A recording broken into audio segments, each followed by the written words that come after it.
Welcome, dear viewer. I hope you are having a wonderful night. Tonight, I'll be telling some terrifyingly scary stories. I hope you are warm and ready. Let's begin. I was awoken by the sound of rain pattering against my window. My eyes slowly stretched open, darkness consuming my vision as I stared up at the pitch-black ceiling. A flash brightened my room for a second, revealing every inch hidden behind the blanket of black. I rolled my head around, my eyes darting to the window beside my bed. I could only see the sky, dark like my room, apart from the occasional flash. It took me a minute to wake up and realize what I was doing. When I did, I quickly tossed my head to the other side of my pillow. I was now facing the wall. Panic slowly started to rise in my chest. My heart thumped loudly, even louder than the thunder. I squinted my eyes shut, my breathing heavy and strained. I had looked out the window. Now, you might be wondering why this is such a bad thing. Ever since I was small, I was told by almost everyone not to look out the window at night. Whenever I would ask why, I would receive a dull response. Something bad will happen was the usual answer. I wasn't the only person raised with this rule. Every kid in my class was told the same thing, and all of us were equally confused by it. I figured it was some stupid ploy my town had thought up to keep kids from staying up late. That was until last year, when Brody heathens looked out the window one night. Brody thought the story was nothing but horseshit, and he was determined to prove so. He told the entire school that he would look out his window that night and tell us what happened the next morning. We were all excited, thinking that Brody was as brave as can be, going against our communal rule. I was excited to be at school this morning. I couldn't wait for Brody to arrive and report on what had happened. He was late that day. He came into class looking tired, pale, and sickly. At lunch, we all rushed to ask him what happened. He didn't say anything. He only looked down at the pitiful ham sandwich in his hands. No matter how many times we asked or how loudly we asked, he wouldn't answer. A few people were worried, but most brushed this off, thinking that he was playing a joke. I didn't think he was joking. He looked genuinely affected. He was quiet that whole day, which was more than shocking, as Brody had always been a loudmouth who struggled to keep it down during lessons. I don't think he spoke a word that whole day. He didn't come to school the day after that, or any day for the entire week. By now, everyone was concerned. On the second week of Brody not coming to school, we were all called into the assembly hall. There, the school confirmed that Brody had committed suicide and that there would be a ceremony for him in the gym during lunch. The school was silent that day. Only the muffled sobs of Brody's mourning friends filled the halls. We all knew that whatever he saw out the window that night must have driven him to do this. People's curiosity refused to let them leave the topic alone. Suzanne Walters was next. She looked out her window one night and hung herself less than a week later. Then, it was Jack Richmond. He looked out his window too, and he had shot himself in the head with his dad's rifle 3 days later. 3 deaths in 1 month. Everyone was terrified, and we all knew that something was causing them to do this. Something was torturing every person that looked out their window at night. I vowed that I would never do it. But now I have. I lay silent in my bed. The sound of rain grows steadily louder. I waited for something to happen, but nothing did. After a few minutes of sweating and laying still as a statue, I rolled my head back out. Peering back out to the sky, I started to calm down. It wasn't so scary, dark, but not scary. A confident feeling rose within me. I'm not sure why or how this feeling began, but it was impossible to ignore. I lifted myself up from my mattress, my sheets sticking to my sweat-stained back. I poked my head over the side and looked out the window. There was nothing there. A few dim street lights flicked in the darkness, and a flash of lightning would illuminate the street, revealing nothing but puddles of rain and blacked-out houses resting peacefully beside the sidewalk. Stupid, I chuckled to myself, turning my head to flop back down into my comforter. but something caught my eye just as I moved my head. Something was sitting in the corner of my room. I felt my heart freeze and stop. It was still pitch black in my room, so I couldn't tell what it was. But it looked like a person. They sat on the floor, knees pulled up to their chests, hands clutching their legs as their heads were bowed low, their faces hidden behind their thighs. I couldn't look away from the figure, convinced that if I did, it would jump up and rush me. I couldn't move, terrified that if I did, the figure would notice me. Slowly, the figure began to raise its head, its bright orange eyes peering at me through the thick darkness. A cracking sound followed in pursuit.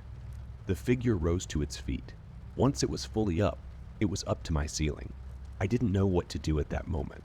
I slowly inched my head towards my pillow, gently resting it against the fabric.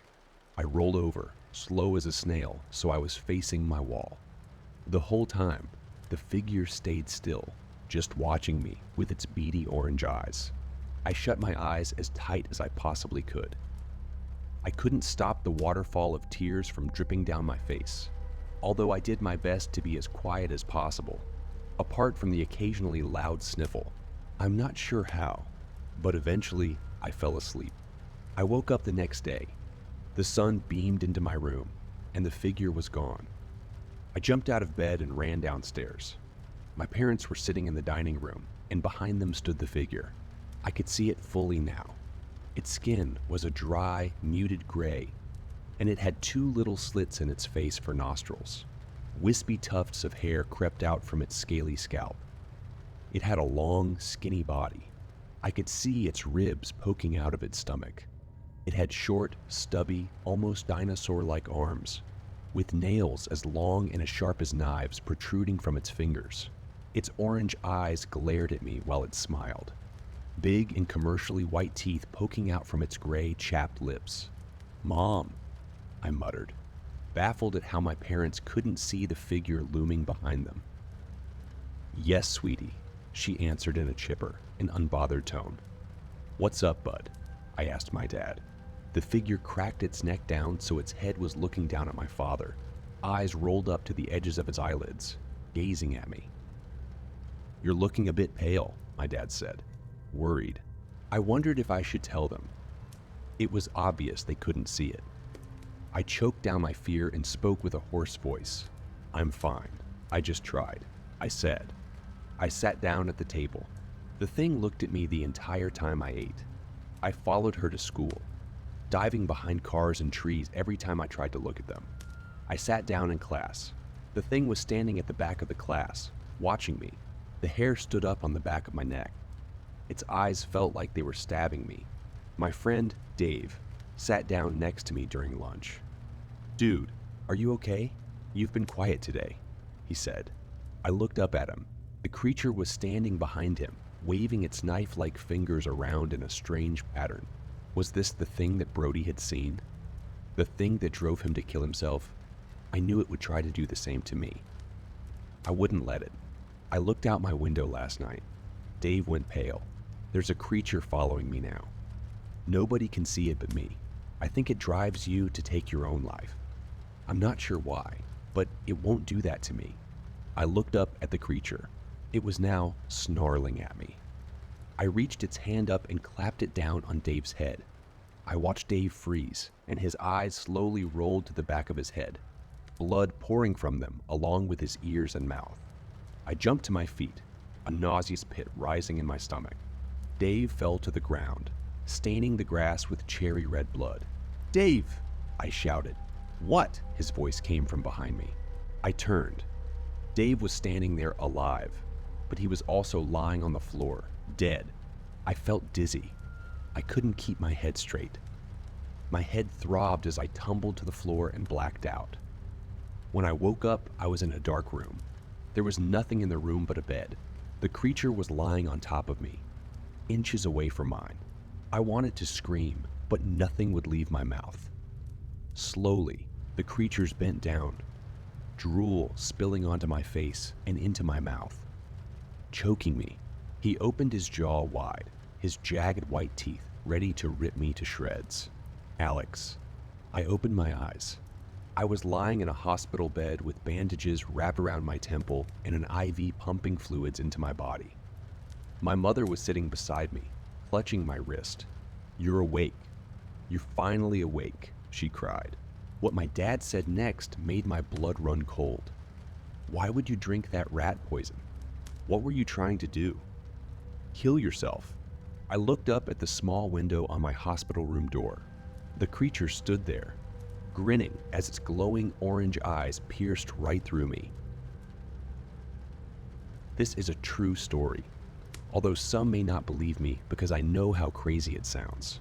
I'll start from the beginning. I used to be into voodoo and magic. I watched my wife's mother perform a voodoo spell as a complete skeptic, and she changed my mind. My wife's from the islands. Her mom used to always talk about people turning people into goats and all this crazy stuff back in St. Lucia. I never believed a word and would laugh at her. I still don't believe you can turn people into goats. Anyways, one day she told me that she was seeing our neighbor in her dreams and that he was trying to do sexual things to her and that he's been coming into our yard at night to do spells. He was an old Haitian man who never spoke. She said she was going to do a voodoo spell to block him from our yard. When she told me this, I literally laughed in her face.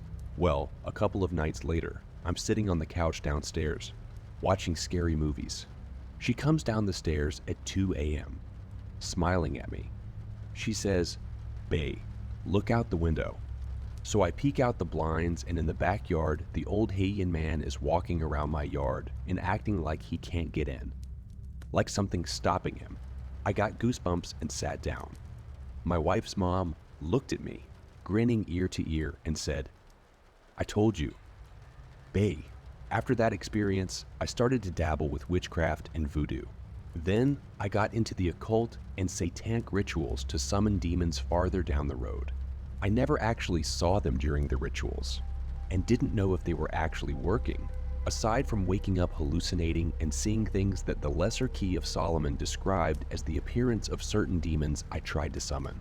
I would feel like I was awake and see a large spider on the wall, with a man's face looking at me in the darkness, or eyes in the darkness. Then I would wake up. Well, one night I had a dream.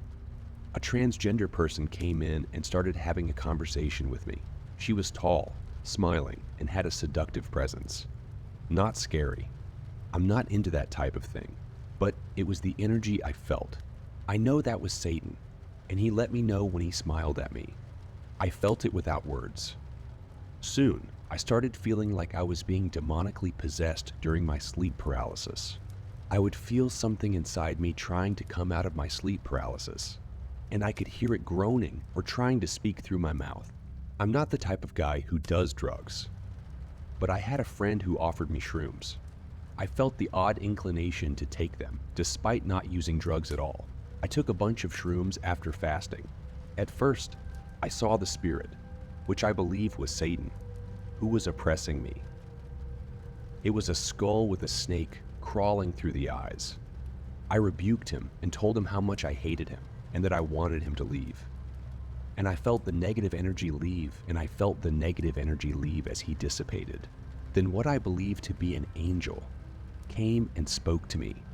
It was a blue eye inside a blue triangle. It overwhelmed me with different emotions and showed me the people in my life and exactly how they felt about me. It also told me to give my life to Christ, to get my degree, and to love my wife with all my heart. I did all of those things and quit having dreams and an evil presence linger over me. I'm in my master's program now, but at the time, I didn't have a degree. "Hey, honey, I'm thinking of heading out for a drive. Care to join me?" My mother's voice echoed. Glancing up, I responded, "Thanks, Mom, but I think I'll pass. I thought I'd take that scenic route through the forest by Rockefeller Mountain." She replied with a hint of excitement. "All right, have fun," I said, with a gentle kiss on my cheek. My mother departed. I sat there, listening as the hum of the car's engine faded into the distance. Settling into the couch, I grabbed some snacks from the fridge and began mindlessly watching an old war film. The movie, combined with the coziness of the couch, gradually pulled me to sleep. As soon as I fell asleep, an insistent vibration from my phone jerked me back to consciousness. Rubbing my eyes, I picked it up and was met with a series of missed call notifications, all from my mom. I tried returning her calls, but each attempt was met with her voicemail. Glancing at the clock, it read 10:48 p.m. She'd left at precisely 3:23 p.m. No drive, especially on that trail, would take that long. A storm of thoughts began to rage in my head, each more worrisome than the last. Had she gotten lost? Had the car broken down? Or was it something worse? As these scenarios whirled around in my mind, a sharp, sudden sound pierced through the air. The ring of the doorbell. I sprang from the couch, feet pounding the wooden floor as I raced to the door. The narrow view through the peephole revealed the face of my mother, but something was off. Her eyes, usually so full of warmth, seemed distant, almost hollow. "Where have you been all this time?" She met my gaze, those unsettlingly vacant eyes seeming to peer right through me. Silently, she brushed past me with an air of detachment, making her way to her room without uttering a word. The next day was somewhat normal. I found her in the kitchen, going through the familiar routine of preparing breakfast, but there was a change in her demeanor. Our usual conversations were absent, replaced by silence. As I prepared myself for work, I tried to bridge the gap. "Hey Mom, I'm heading off to work. See you later." All I received was a nod, a silent acknowledgement, leaving a cold space where her usual warm response would be. I got off of work late. I pulled into the driveway around 2 or 3 a.m. Trying not to make a sound, I crept into the house, not wanting to wake my mom. I tiptoed through the dimly lit halls towards the kitchen to grab some snacks and take them to my room. But when I flicked on the kitchen light, there she was. My mom, standing still, staring outside the window towards our backyard. The sight took me aback. "Mom, why are you up? What are you looking at?" I waited for a reply, but silence hung in the air. Shrugging it off, I said, "Work was all right today. I left a bit early after some friends took off." While grabbing my stuff from the fridge, couldn't help but ask, "Are you okay, Mom?" She answered, still staring out at the yard. "Yes, okay." The way she spoke was odd. It was too upbeat, like she was thrilled about something. It didn't fit the moment at all. It was just off. Grabbing my snacks, I headed straight to my room, leaving the kitchen lights on for her. The morning came with the familiar smell of breakfast. On weekends, Mom would cook since there was no rush for work. I headed downstairs, calling out, "Good morning." I grabbed some juice and sat. She replied cheerily, "Good morning, sweetie," looking like her usual self. She asked about work and how I slept. I wanted to remind her we'd talked the night before, but I didn't. I repeated what I'd said, and she acted like it was new information. We chatted more, then settled to eat. As I sliced into my pancakes, something caught my eye. I pulled out a tiny, gleaming sewing needle from the soft center. My heart raced as I held it up, asking, "Mom, what's this?" I held the needle aloft, the sharp point catching the light. "This was in my pancakes," I stammered. Looking at it, her face reflected genuine concern.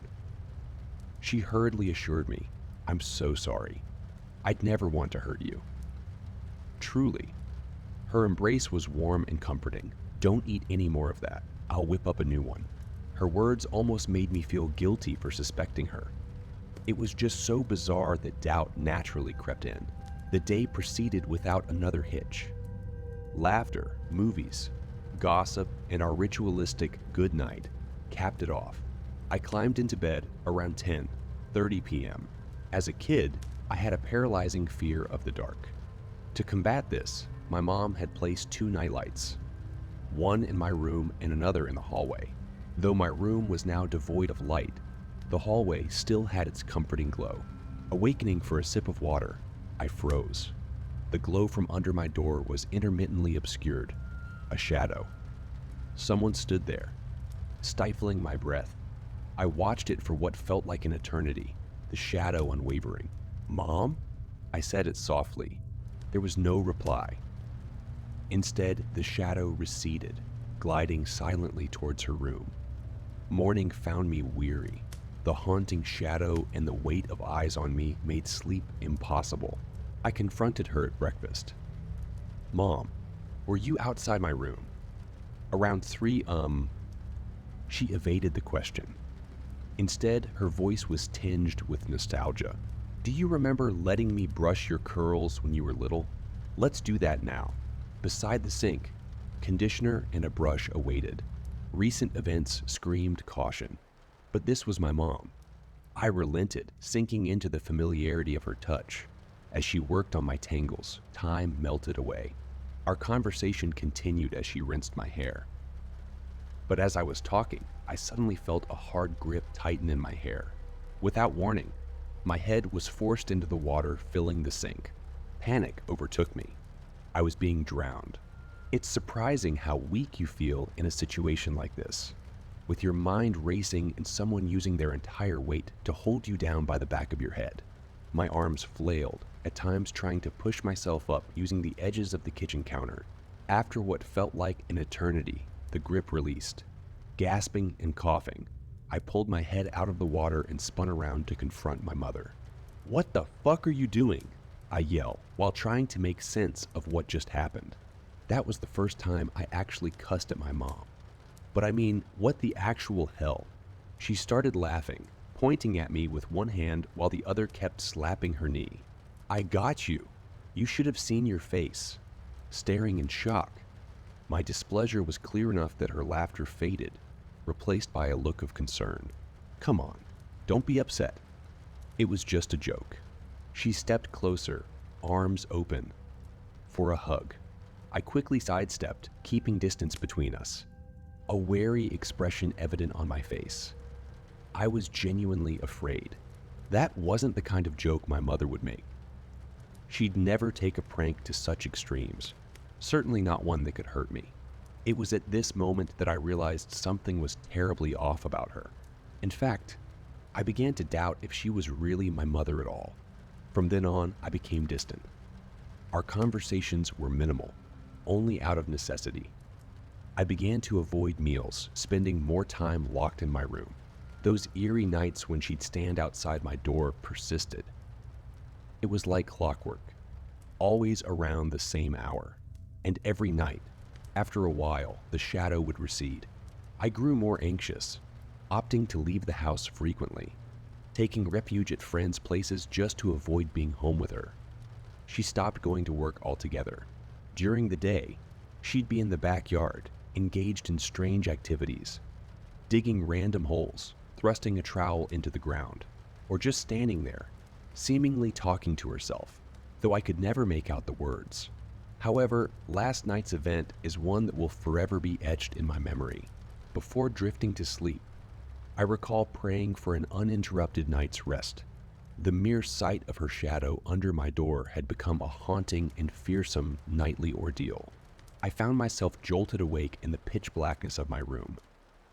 Reluctantly, I shifted my gaze to the bottom of my door, as I feared her shadow was there. She was standing just outside, silent as ever. I tried to force myself back to sleep, but given the circumstances, sleep eluded me. Then something different occurred. A knock. 7 soft, deliberate knocks. After the knocks, silence consumed the room. What was different tonight? Why did she decide to knock now? A chilling thought struck me. My door didn't have a lock. It never did, even in my childhood. The last semblance of a barrier between us wasn't even secured. The eerie knocks resumed, more insistent this time. Knock, knock, knock, knock, knock, knock, knock. Reacting instinctively, I pulled the covers over my head, clinging to those childhood beliefs of safety. But deep down, I knew it wouldn't protect me now. The sound of the door creaking open made my heart pound harder. I braced myself, waiting for the sound of footsteps, but there were none. Had she retreated? Or was she just standing there, watching? Minutes dragged on in terrifying silence. Then, suddenly, there was a rapid scuttling noise. It sounded impossibly fast, moving from the floor to the walls to the ceiling. The entire room echoed with it. Blind terror overcame me. Thoughts racing uncontrollably. Is she crawling on all fours? How is she moving so fast? What is she doing? Am I going to die? These fears consumed me until darkness took over. Whether from stress or sheer panic, I lost consciousness.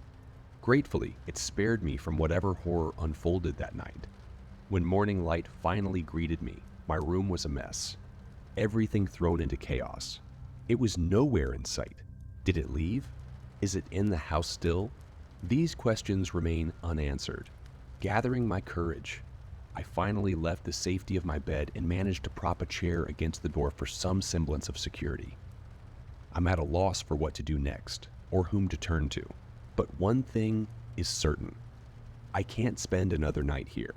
The house has been eerily silent since I woke up. I'm preparing to remove the chair and make a break for it. So far, there's been no sound outside my door, which I hope means the coast is clear.